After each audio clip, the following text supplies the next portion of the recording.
Log into your Brevo account at app.brevo.com. Make sure you're in the right workspace. I've seen people build whole segments only to realize they're in a client's account, not their own. Once the dashboard loads, go to the left sidebar and click CRM, then Contacts.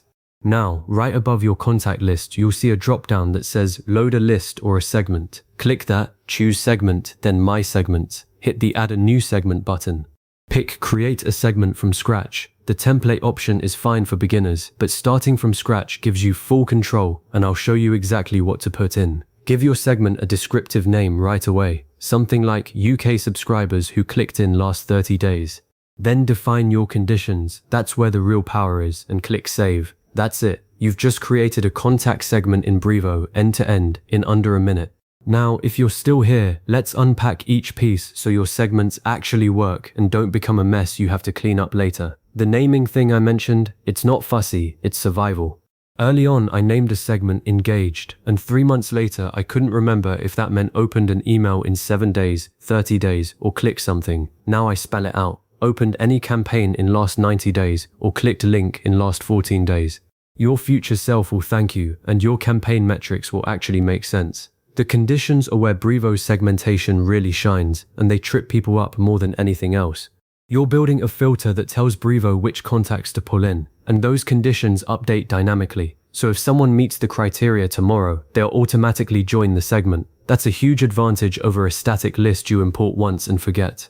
When you click to add a condition, you'll see fields like email, first name, last name, contact attributes you've created, and, this is key, email engagement data. My most used condition is clicked any link in a campaign with a date range of the last 30 days. Combine that with a contact attribute like country is United States, and suddenly you're emailing only people who've already shown intent in a specific region.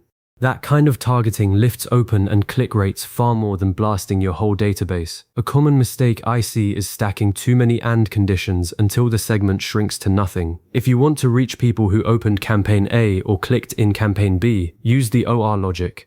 Brevo's builder lets you toggle between AND and OR at the condition group level, and you can nest groups if you need to. Start broad, preview the count, then tighten it. You can always preview the segment right there before saving. Do that every time.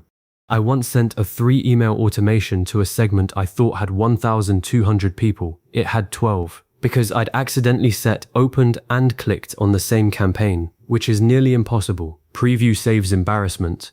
You'll also notice the load a list or a segment menu gives you both lists and segments. Lists are what you upload or manually add. Segments are rule-based and update on the fly. I lean on segments for almost everything, but I do use lists for one-off imports, like a trade show attendee CSV, and then I'll combine them with a segment condition that references that list. That way you get the best of both, a static group that's still filterable by engagement. After you save, go back to My Segments and you'll see it in your library. At this point, I always do one more thing. I click into the segment, review the actual contacts that appear, and spot check a few profiles. Did Brevo pull in people who unsubscribed?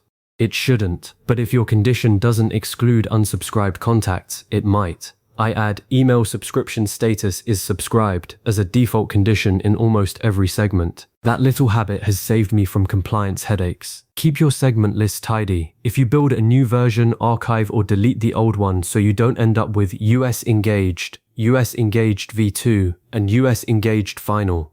I use a naming convention, category, criteria, date range, so they sort logically. Every quarter, I'll spend 10 minutes auditing my segments, deleting ones that are no longer relevant, and renaming anything that mutated since the last review. It keeps the CRM manageable as you scale. Segments become the backbone of your email marketing. When you launch a new product, you don't tell everyone, you tell the people who bought similar products before or who clicked relevant links. That relevance is what keeps your unsubscribe rate low and your sender reputation healthy. So don't just create one segment and call it done. Layer them. Start with a basic opened in past 60 days segment, then clone it, tweak the criteria, and make an engaged non-buyers segment for a win-back flow. The possibilities expand as your contact data grows. You now have everything you need to build Brevo contact segments that actually drive results. Bookmark the My Segments page, review it before every major campaign, and refine your conditions as you learn what your audience responds to. Go build that first segment now, and you'll wonder why you ever sent Dear Customer to 20,000 people who haven't opened an email in a year.